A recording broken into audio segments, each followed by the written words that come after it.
Also, as a heads up, we are recording this session, so it will be available later for some of our friends who couldn't make it to this session, but you probably just got a notification. I decided we'd go ahead and start recording that.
Okay, great, awesome. So we're 12:02, so that's everybody's had time to jump Zoom links.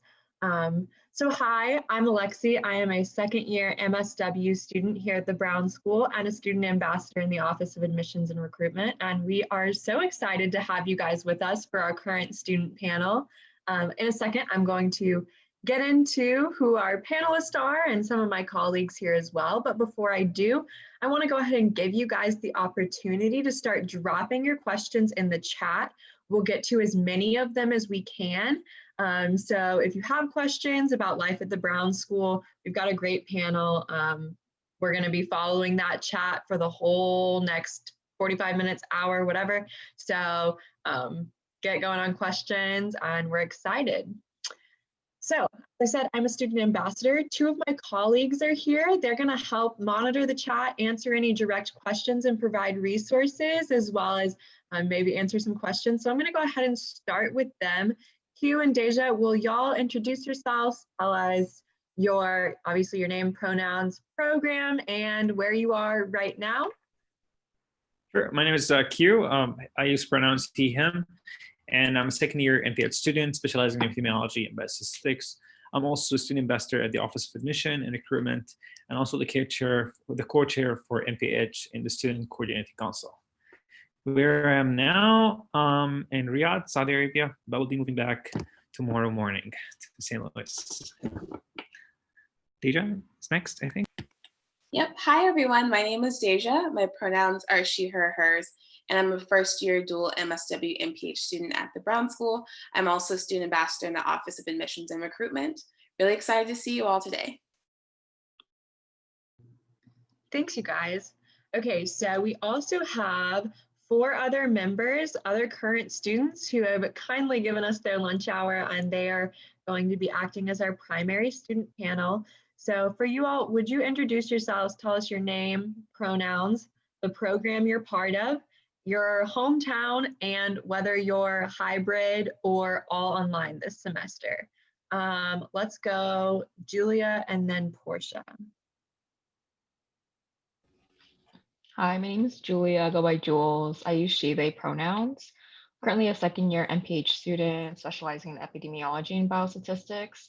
My hometown is Portland, Oregon, but I'm currently located in St. Louis, and I'm in a hybrid right now. Is that all the questions? Yeah. So my name is Portia. I use she, her, hers pronouns. My hometown is Ghana. I come from Ghana in West Africa. My course is a hybrid model for this semester and also for the spring.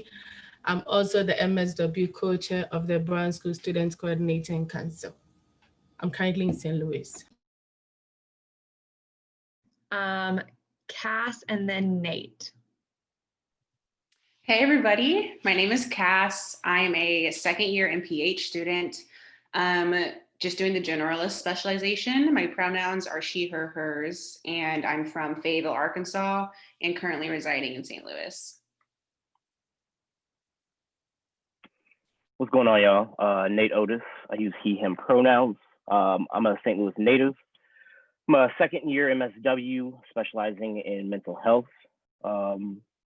And I have currently been all synchronous, but I do have a hybrid weekend long course, prolonged exposure therapy coming up. So I think I didn't add my program. So I'm also in second year MSW, concentrating in ISED and specializing in management. Awesome. So we have a really wide variety on this panel, everything from clinical work to meso and macro work on both the MPH and the MSW side. So definitely feel free to let our panelists know if you have interests that are similar to theirs, things like that. We're excited to get to know you guys as well. So my first question for our panel, we would love to hear, why did you guys choose the Brown School? Let's go backwards. Let's start with Nate. At the time I was applying, it was tied for the #1 program in the nation. Again, I'm from St. Louis. I have a 2.5-year-old son. And it made the most sense. You know, I applied other places and received offers, but I couldn't pass up the scholarship money that WashU gave me. So here I am.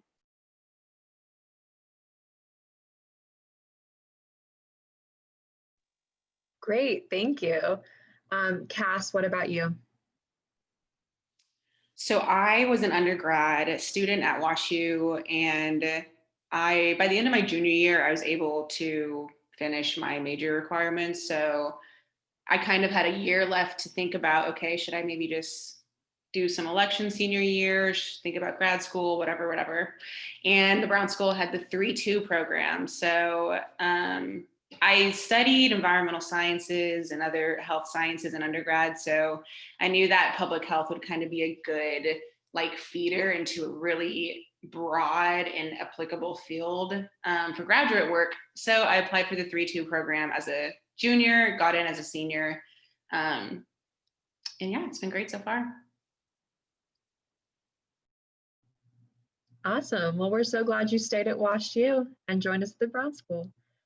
Portia. Okay, so I wanted to pursue like social work, and I was searching the web for schools, and then I came across the Brown School, and it was the #1 scam. Like for the US to rank a school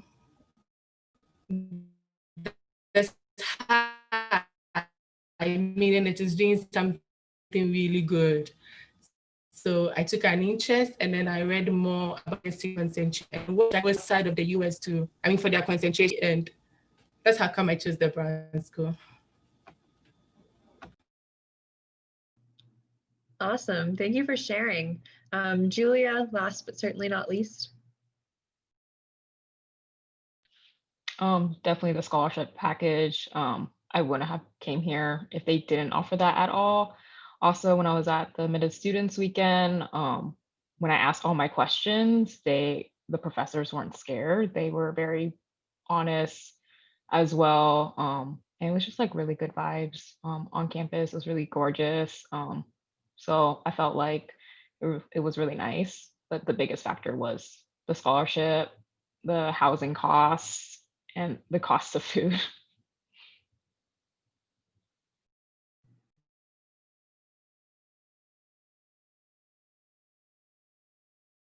Alexi, you're muted. Yep. I see Daisha and Q smiling and laughing. So do you guys wanna chime in? Tell us, why did you choose the Brown School? Sure, I can chime in. As a dual student, for me, it was really important to find a program that could support me in integrating both perspectives.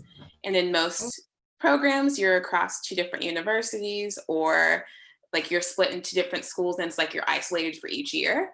The Brown School is really unique in that having social policy, public health, and social work in the same space just really facilitates interdisciplinary work and like really being able to pull from other areas of interest. And that's also an option across the university where you can take some classes. And I found that to be really helpful with thinking about some of the things I want to do in the future. And like everyone else said, scholarship, cost of living is a really big deal because graduate school can be an expensive commitment to make.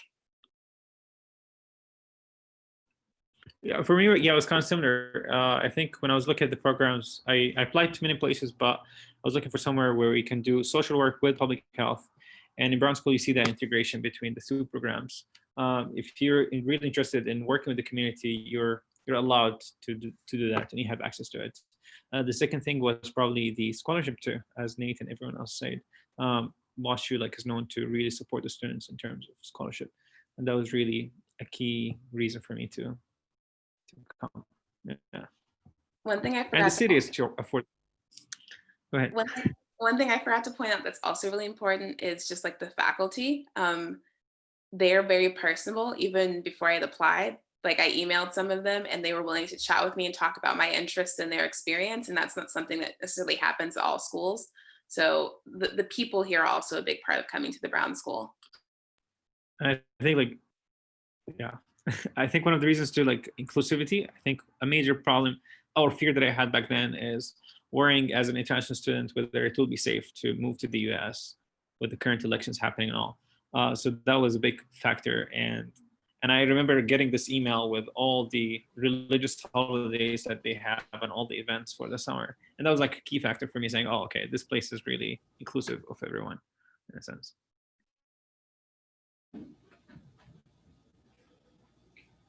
That's great to hear. Portia, did you want to add something?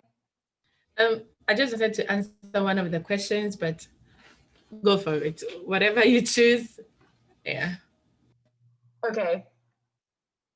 Okay, I'm going to ask a different question. So Portia, I promise to get there. I am just wondering, will you guys, our four panelists, tell us what is your practicum site? What are you doing for practicum and how did you choose that? Do you like it? Maybe like a quick 1 minute.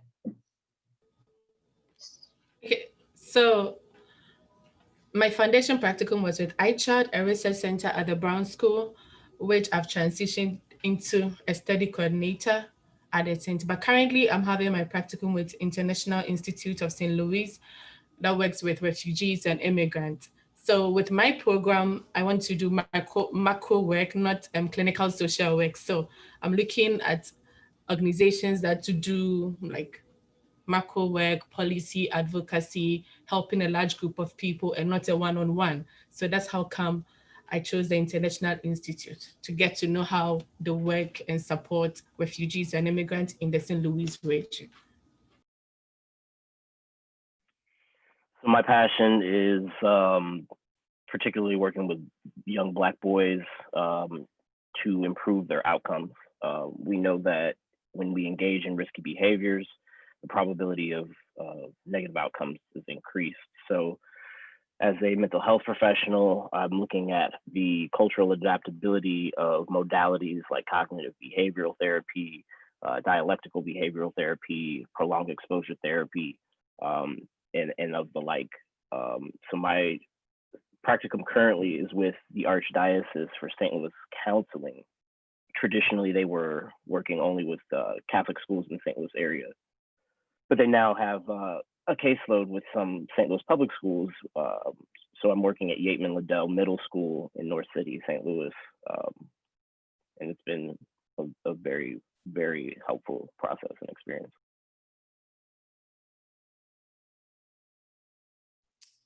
So my practicum was at the U.S. Environmental Protection Agency, the EPA, and I was able to make connections with WashU alumni there a few years back during undergrad.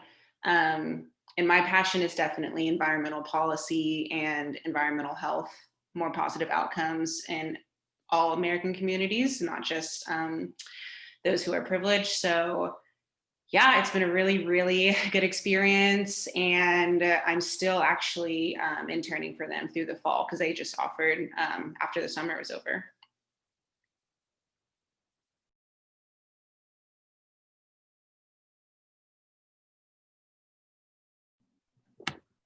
Is it me? My turn? Yeah. So I did the summer practicum with Dr. Trani. It was mostly about mental health in South Africa and Afghanistan. And we were really interested in dementia. work. So that was mostly my practicum. I did it for two months and a half. Of course, it was done remotely because of everything that's happening with COVID-19. But it was just very enriching experience in terms of looking at a different culture. That's one, because that was my interest, global health. But also understanding how dementia works in the community and what factors can play a role, such as poverty and all these things. And finding the similarity between St. Louis, for example, and St. Louis and Cape Town, or some parts of South Africa that were impacted by dementia and poverty. So just it's just interesting, structure that I had to experience. That's it. Yeah. Okay, so I want to answer Julia's question about how I chose my concentration, because she also wants to do more macro work. So as I said, I read on the Brown School's website, I looked at each of the concentrations, and then international, social, and economic development, which is the ISCD concentration, like prepare students to do macro work, working with communities, working with organizations. So far it's been very exciting. I've never regretted choosing that concentration, and I'm ready to pursue it as far as I can. And I'm specializing in management, which is like managing nonprofits, managing organizations, managing like groups, teams, because I really want to be like a program director or a program manager leading projects in low resource settings. So if this is what you want to do, then the ISCD is your best fit. There's also the DSED, which is the domestic, social, and economic development, which is more focused on working in the St. Louis region. But with the ISCD, it's like international, you can work everywhere. And then I also saw on the Brown School website, like the ISCD concentration, you can get practicum with like UN, USAID, Care International, all the big international nonprofit organizations. I don't know if that answers your question, and I'm happy to speak more. So I'll leave my email and then you can connect. Thanks so much, Portia. I want to touch on two things that Portia just shared a little bit about. And the first is that the Brown School has more than 10 concentrations for social work, and I believe more than 6 for public health. Is that right? There's specializations for public health. Somebody throw up a red flag if I'm wrong. I think it's 5 or 4. Thank you. A bunch. There's a bunch. So there's a lot of ways to personalize your education.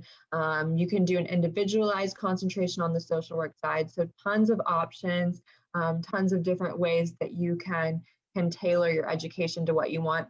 And within that, the reason I asked our panelists about their practicums is because we use a matching system for practicum. So a lot of schools of social work and public health will assign you to a practicum, but at the Brown School, you get to go find a place you want to work and apply to work and do your practicum with them. So they have more than 400 connections in the St. Louis region alone. And then of course, more than that across the US and internationally. So tons of opportunities for practicum. And you heard just a wide variety there among our panelists. So we're going to jump into some questions from the chat now. What surprised you the most during your time at the Brown School, and how have you grown personally and professionally? Cass, let's start with you.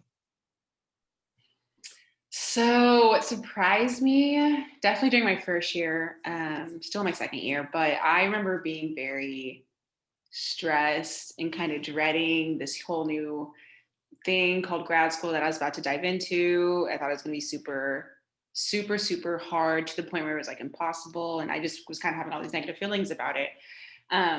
But pretty quickly into the school year, I realized that the amount of support from faculty is truly accessible to all students, because the ratio is so small for students to teachers. And it's just never been an issue whatsoever to get support and help from a professor whenever you need it. When something is not clear to you in class, it can become clear by just an email or just now it's going to be a Zoom meeting, but you used to go to the office or whatever. So it was just, there's this safety net for everyone. I feel like that's been my experience, at least. So that was a bit surprising just because, you kind of think maybe going into grad school that you're going to be a bit more on your own. It's really on you. It's going to be an individual experience, but that has not been the case. So very pleasantly surprised. What was the second part of the question? How have you grown personally and professionally? Oh, I mean, just I think the nature of being in the classroom in graduate school, like presentations, and there's a lot more group work. There's just a lot more communication skills that you gain, and you do so more in a more professional manner. And yeah, just collaboration with like your future colleagues, your classmates. It's a bit more serious, but in a good way. It's a bit more formal, but in a way that definitely grows you professionally. Thank you so much for sharing, and I'm glad to hear about how your professors have been so supportive. Julia, would you like to go? Yeah, definitely the support from faculty. I think in the past, I've had a lot of faculty who were kind of like off put, not really helpful. But with the Brown School, like I literally saw my epi professor 2, 3 times a week. I just emailed her and I was like freaking out. And she'd be like, "Yeah, sure, come to my office." Um, and I can really be honest with my faculty, like professors, I would say. Usually like I'm always like code switching at work or at school, but I felt like with both my supervisors and the professors there, I don't have to code switch. I'm pretty blunt and honest. They're okay with it, which is really nice. I think what's really nice about at least this cohort was that not everything is a competition. Everyone works together. The end goal is to, be together. It's not like it's your own journey, but you're not going to get through it by yourself. And so making those friends and connections have been really helpful. Um, and just like, yeah, we're all very serious people, but like we know how to have fun. We usually like joke around. Our humor is so dry that like it really helps honestly. And we'll share resources with each other, like, oh my god, we're so stressed. It's like, oh, join me with like boxing, or let's go grab lunch together within walking distance. So a lot of people are really up to doing different activities, which is nice, instead of just like going to school and leaving and like being in your room all day. So, and then growing professionally and personally, I currently work as a research assistant for 2 research centers at the Brown School. um, and so they definitely like tailor your what you know and what you want to learn, which has been really helpful, but they do it in a really fun way that it's on your own track. It's not on their own agenda, which is really nice. And um, I would say that because I'm becoming more blunt and honest and not really being nice about how I talk in general when it comes in a professional setting, it kind of shows like, yeah, I'm very motivated and I'm not going to take any crap from anyone. This is what I want to do. You're not going to push me away, especially as, a woman of color in academia. Like that space is very traumatic. And so finding the support that works for you in both ways. Really insightful. Thank you for sharing. Nate, and then Portia. Yeah, I think my peers kind of hit the nail on the head. So I suppose I can echo a lot of what they said in the sense of peer support, but also the amount of learning that I've done from my peers. Again, this is one of the best programs in the country, so it's competitive, and you will be, assuming that you come here, you will be around some of the brightest people around the world, not just nationally. So yeah, I think on a professional level, I grew up a street dude. Like I had very, very bad behavior throughout my teens and into my early 20s. I'm lucky to be here. And to come into this program and learn specifically about cognitions and automatic thoughts relative to our emotions, schema and, these cognitive distortions that really everybody experiences. It's opened my eyes to my experience thus far in life, and how it's reinforced my purpose, that I know I wanted to help people and I knew what population I wanted to help. But now I actually have the tools and I'm capable to do that. So yeah.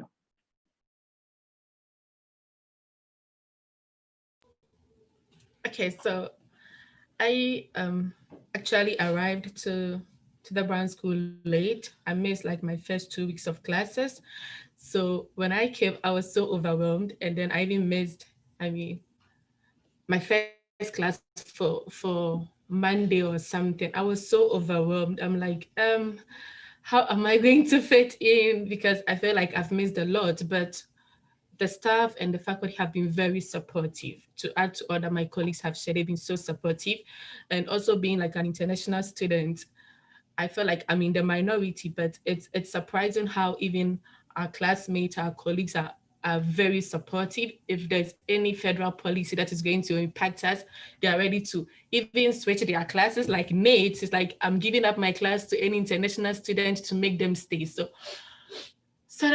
my surprise was being overwhelmed and how I'm going to fit into the US system and missing my classes, but I had all of this support, the staff, my colleagues, my classmates, and as Julia said, like everybody wants everyone to succeed. So we are not competing among ourselves in the classroom. We are very supportive. So people are ready to help you with your class or assignment, anything for you to also be successful. And then how I've grown professionally. I would say getting into the leadership of the Brown School have been really helpful, because I've learned how to manage a diverse group. Like the SCC team, we have different people coming from different parts of the world, and then also how to communicate with faculty, staff and administration, how to elevate students' concerns have really helped me to grow professionally and also enhanced my confidence, especially being a minority at the Brown School, a minority population at the Brown School. That's awesome. Thank you for sharing that, Portia. Jumping into a little more technical question, I think Deja answered this in the chat, but Deja, do you mind sharing a little bit, since you are a dual student, what are the primary differences between the MSW and the MPH? And we'll stick just with Deja for this question. Yes, I can answer that. One thing I would say just before I talk about broadly what the difference is, I really recommend, like, if you know what your interests are broadly, checking out our website. I dropped the links in the chat. That'll help you kind of see what the differences are and like the concentrations offered for social work versus the specializations in public health. But just for general distinctions, public health inherently is more focused on health issues and has traditionally been used to work more at the community level or policy level, whereas social work is much more broad. And so you can still focus on health through social work. I worked in a public health department with many social workers, but you can also do like domestic social economic development, as it was mentioned earlier, or you could work within schools. You could be a counselor and do clinical mental health work. So social work just equips you for a lot of different areas, but when you come to the Brown School, you'll pick a primary area of focus, whereas public health is more like policy health, like discreetly. Does that answer the question well for the person who asked it? I think it was Abby.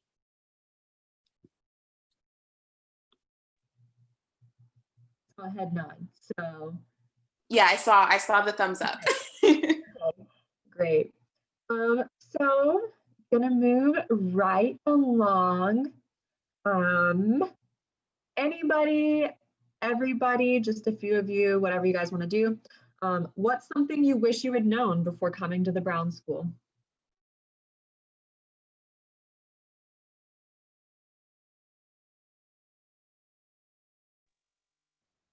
Nobody. Q said that there were no direct flights from Saudi to St. Louis. But I think one of the fears that I had is so I'm really bad at math, and one of the worries, because I'm going for epibio specialty, that I would lag behind everyone else, especially knowing that in US you study calculus and everything, and we don't, in a sense. So that was a major fear that I had. But once I went in the classroom, the professors were really aware of this, and he really took us step by step in learning how to do biostatistics and all these things.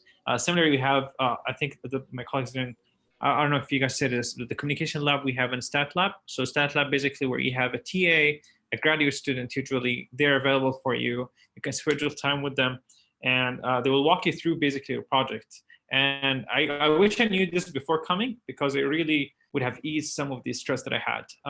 So there is also communication lab, and they allow you, you can actually go there and they'll guide you through the paper, give you feedback on your written assignments, and just give you feedback on where you can improve overall. So I think these two things really helped ease the stress once I got there. I was like, oh, wow, I'm not alone in this. Having that, beside the open door policy that all professors have, where you can just go in and ask everyone if you have any questions. Yeah.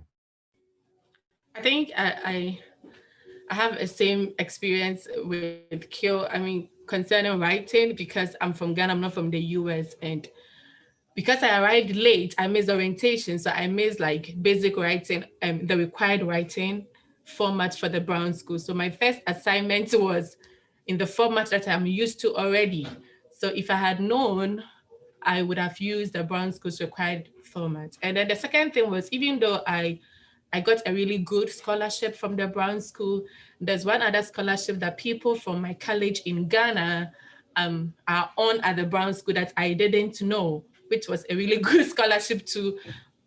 Even though I'm on a very good Brown School scholarship, but I wish I knew about that scholarship, and then to be on that scholarship instead, that prepares like students leadership and research and all that. So I would just advise, like, ask questions, email people, like the finance office, they're ready to answer all your questions. So ask people, email people, they're ready to provide you all the information you need. I have a maladaption for a need to like thrive in chaos. So it causes me to procrastinate. Don't do that. Don't do that and come here. You hear me? Don't do it. The work is extensive, and professors are thorough. So if you are not a good writer, if you have not much experience with research or like scouring Google Scholar or using EBSCO, like, don't come here procrastinating. I want to echo what Nate says about procrastination. Definitely navigating that right now during the semester. I will say, yes, time management is super important, because those papers and projects can sneak up on you. But one thing that is helpful, especially if you're nervous about getting back into writing, if it's been a while, or if you just haven't done research, is, like people have said, the communication lab is really helpful. Also, the library is your friend. We have specific people who support us in the Brown School, and I had this massive project that seemed like it'd be really easy because I just had to find articles, but I was struggling. I met with Lori from the library, and she was a miracle worker and made the project so much easier. So really leaning into the resources that are available can kind of help with navigating projects and some of that procrastination.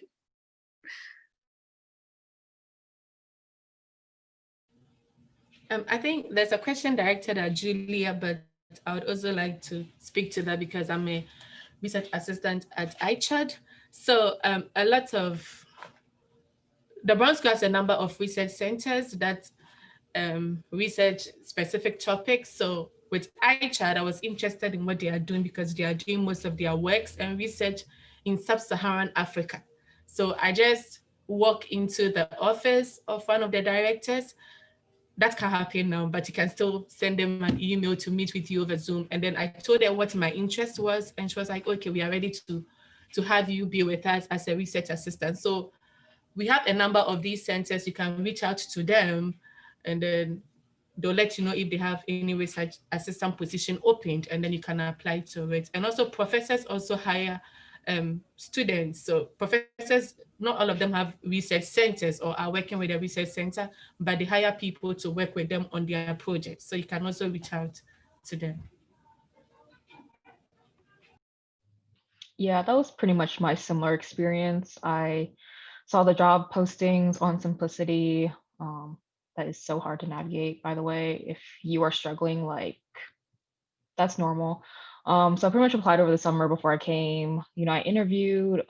Essentially, it came down to like, personality and like what programs you need to learn. I think that's what I wish I knew before going to round school, how much coding I would do. Then I would have been a CS major. But essentially, like, they're just like, oh, like, you don't really know this program that well, and we need someone right away, but we'll keep your application on file. And so that was the case for both the Prevention Resource Center and also IPH. And then someone like a few weeks later reached out and was like, hey, someone told me about your application, your resume, we'd like to schedule an interview with you. And then that was pretty much the case. So it just varies between each research center, and then what software programs you need to know. I think the PRC was really nice that like you don't have to know everything right away, but some more demanding projects like at IPH, they require you to know a good amount of Tableau or RedCap already before going in. Awesome. Thanks you guys for sharing. And I do want to highlight that we do have 14 research centers directly connected to the Brown School, as well as a whole bunch of professors, that's a technical term, a whole bunch, doing research in very specific fields. So before I came, just cold reached out to a research center and was like, I like your work. Do you have a position? And so I know tons of people who've done that with individual professors as well. There are so many opportunities to be engaged with research. So definitely a great thing to take advantage of. And I believe we also have a virtual info session about that on our website, which I'll touch on later. Before I do, I want to talk a little bit about kind of the chaos of COVID and what it looked like to move to a virtual environment, and then what it's like to be in it now. So I'm going to ask just like two people. Deja, I know it's Deja's first semester, so y'all give her a big round of applause for coming to the Brown School amidst all of this. Deja, will you talk about what the culture and the campus community has looked like for you in the virtual environment, and then maybe one of somebody else who wants to talk? Yeah, sure. I can speak to what it's been like to come to graduate school during a pandemic. I'm doing the hybrid track, so I have the ability to take up to 2 classes in person, which I opted to do.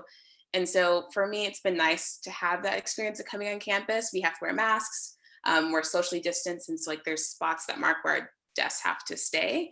But it's still been great to be able to interact with my peers. We've been able to make it work for some of our group work. Like in practice 1, you're doing a lot of simulations of sessions. And so having an in-person environment has been really helpful for that. Something I will note is that our professors have been very accommodating as far as attendance goes during the pandemic. People getting ill, like we want to make sure that people are taking care of themselves in our community. And so they've been really lenient on figuring out how students can make up work or giving extensions. As far as the online environment, professors have taken a lot of different approaches, but I think as we've gone through this semester, they've been flexible and like hearing our feedback as students about what's working and what's not working. And I think that's been really helpful because we're all figuring this out together. This is obviously not the norm. And then as far as community goes, I'm not going to pretend that it's rainbows and sunshine coming during a pandemic. This is my first time living out of my home state. And so it's definitely been challenging. But what has been helpful is that even our professors recognize like some of that struggle. And so we use some of our like extra class time just to connect and build community with each other. And we've been able as students to like find ways to still support each other, telling each other about cool places to hang out, going to Forest Park and socially distancing when it's not rainy and cold. So even though it's not quite what the Brown School is in typical times, people are still finding ways to be creative and connect as people are adjusting to being in St. Louis. Yeah, I'll echo that. I recently had some peers over and we socially distanced in my backyard and had a little barbecue. The Brown School, I mean, Washington University in the metropolitan area it's a very big entity. We will lead the way in the sense of what coming back should look like. I know that in our main building, like there's only one class on one floor per day. I know they're cleaning very frequently. They've just the way they've handled the COVID precautions makes me feel extremely safe for this weekend long class that I'm going to have. And then as far as the transition went from in-person to virtual, a lot of grace, a lot of understanding. Don't get me wrong, the academic rigor was still there, and it still remains. But again, after midterm evaluations, I've seen multiple professors address those concerns and then switch it up and make adaptations in the middle of the semester. So it's been really nice.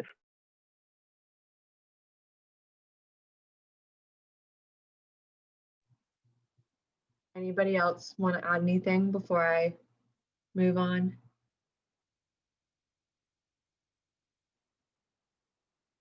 Okay. I'm seeing quiet here. So I think we have about 8 minutes left in this session. So I'm going to answer some questions that I saw in the chat really quick, and then I'm going to give all of our panelists a minute to kind of give us any final thoughts, anything that resonates about your time here at the Brown School. So the first question from the chat, will online and hybrid classes continue to be offered next school year? So right now, plans for fall 2021 have not been confirmed. So we're still waiting to hear what those plans will officially be. We do know that the university and the Brown School specifically will follow all of the best public health guidelines they can find. The Brown School prides ourselves on being evidence-based, on making decisions that will protect not only the students, but also the community. So I think that that's what you can expect. What you can expect from us as the admissions office is not only communication, but over communication. As soon as we know something, y'all will know something. So we do hope that we can be back in an in-person setting, but of course, we'll continue to adapt and to make those decisions as needed. So if you have more questions about that, you can access our current COVID plans on the website and reach out to the admissions office directly for details. But like I said, you'll be getting plenty of emails and phone calls from us about those details. And then, are the programs geared towards working with adults who may need to take evening classes? So great question. I think Nate answered that in the chat. You're nodding. Do you want to touch on it now before I answer it, Nate? Tons of evening offerings. Yeah, but also daytime availability. So the flexibility and the variety of hours and content is fantastic. Definitely. Thank you, Nate. And to that point, we have a 3-tiered advising system. So you'll have an academic advisor, a faculty advisor, and a field education advisor. And there's more details about all 3 of those on the website.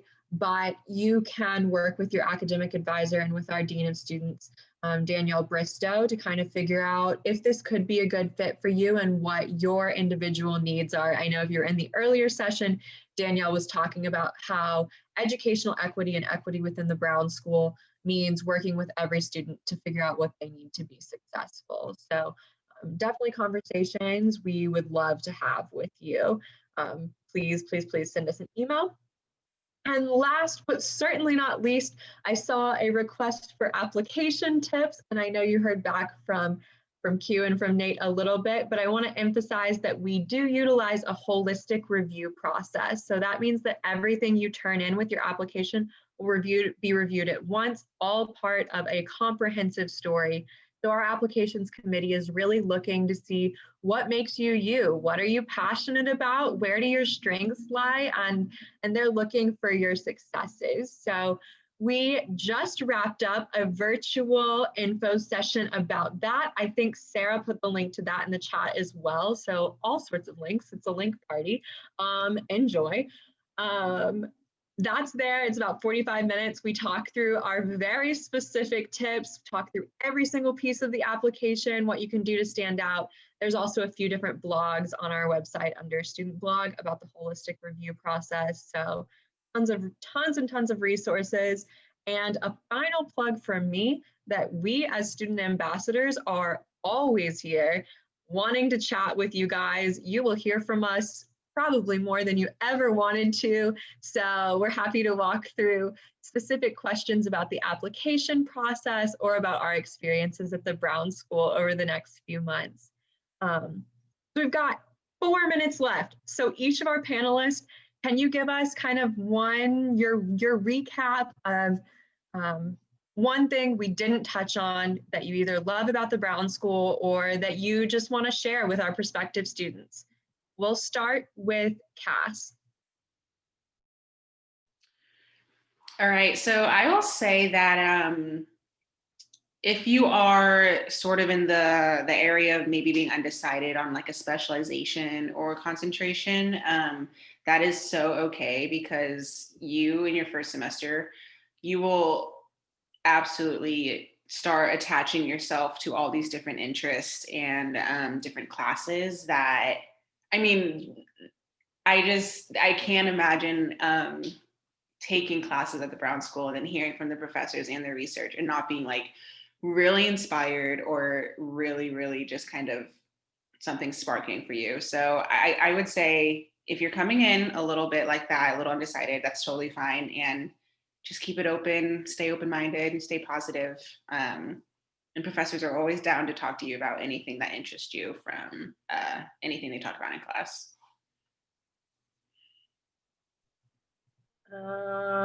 Julia? Yeah, definitely keep an open mind. Like I came into the program set on one thing, but then it changed, primarily because of the professors, what I was learning. A master's program is not really definite. You have a choice to kind of explore what you want, figure out what questions you want to answer. And graduate school, some of the stuff is pretty simple. It's just an endurance test. You just kind of have to push through, but with like the support of your faculty and classmates, it makes things a little bit easier. So you can find support in small ways, but you just have to go out and try to find it the best that you can. And also, if COVID is something that you're really concerned about, which is, normal, the Brown School actually has a lot more rules and like cleaning regulatory stuff compared to the entire school. We added more protocols compared to the entire campus in general. So if that's something that you're concerned about, you should also keep that in mind. Whenever something changes when it comes to COVID and the protocols, adding it on, cleaning regulations, anything like that, it goes out and sends out immediately. Communication is a huge thing. Thanks, Julia. Nate, did I catch you mid-bite? Don't forget to love yourselves, right? Trust the process. There's no right time or right anything. I'm going to be 33 in December. Like, trust your process. It doesn't have to look the same for everybody. And ultimately, WashU's super dope, y'all. Like, if you want access to resources, to the best and brightest minds, this is the place for you, because they will equip you with the resources and tools you need to serve the populations you're interested in impacting the most. Thanks so much, Nate. Portia, do you have any last words? She may have jumped out. Portia may have jumped out. Yeah, I'm here. Okay, so I would say, aside like the classes and school, try to also get out of the Brown School bubble, like getting involved in other things, so get a feel of the outside of the Brown School. Like, don't just, I know classes and practicum and everything tries to take all of our times, but let's try to also get involved in extracurricular activities. Like if you're interested in student leadership, you can look at the SCC, you can look at other affinity groups. So I would say try to get out of the WashU or the Brown School bubble. Thanks so much, you guys.